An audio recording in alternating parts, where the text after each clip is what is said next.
Hello guys, good morning. Today's my vlog is about the Mandarin or the alphabet of the Taiwanese people.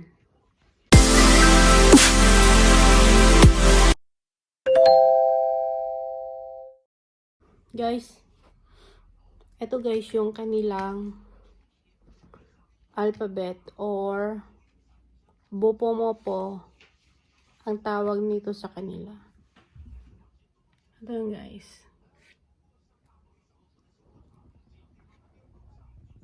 Guys, ay mayroong 37 na characters.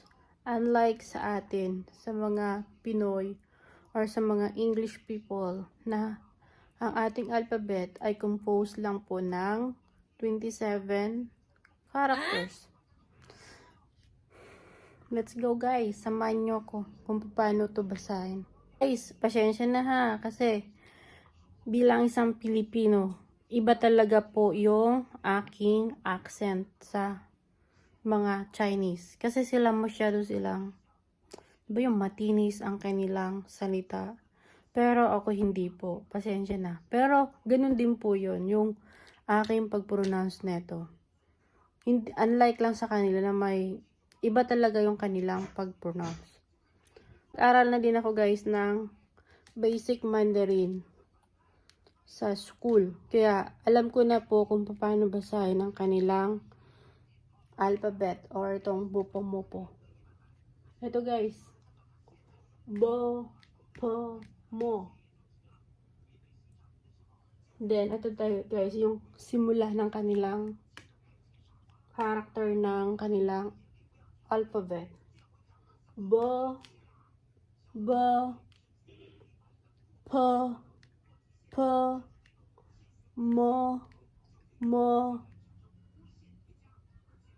po, po, de,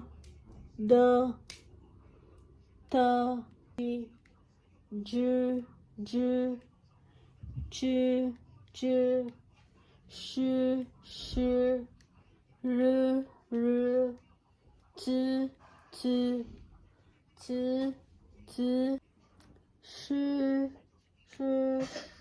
i, o, u, i, a, ow, yo, an, un, ang, ing, Yun po yung guys, ang pagbasa ng kanilang alphabet. Yun guys. Example na guys ay Pingchilin. Ibig sabihin ice cream. Fangxie. Ibig sabihin ay crab. Mao mi. Ibig sabihin ay cat. Feng cheng. Ibig sabihin ay kite. Tang kao. Ibig sabihin ay cake. Tai teng. Lampshade. Nui hai. Batang babae. Le she tong. Ibig sabihin ay garbage can. Go to. Ano siya guys? Juice. Ka che. Ibig sabihin ay car. Ano yung ano guys? Truck. Hu tie. Butterfly. Jing zi. Mirror. Jian bi. Lapis. Pencil. Shiren. Snowman. Zhao Xiangqi. Camera. Qi ce.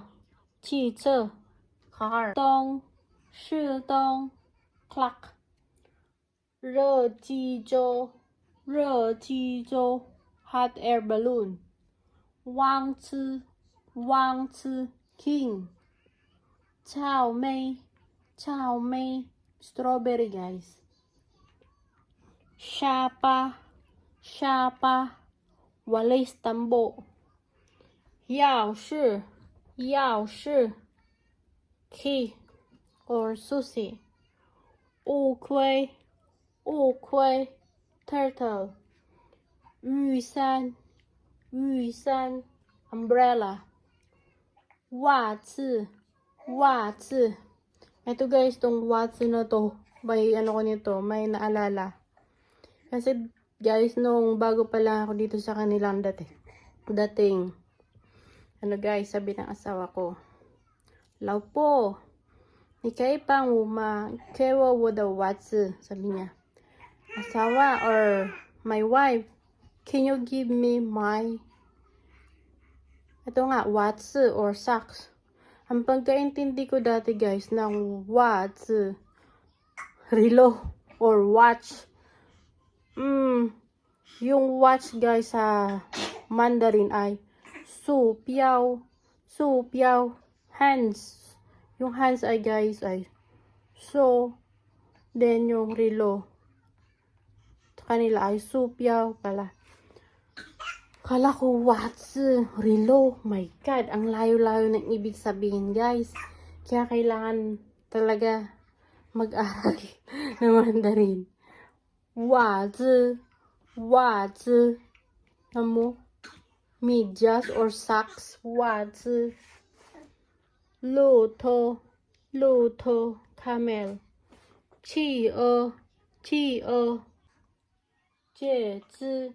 戒指, eggplant. 猴子, monkey. 电话,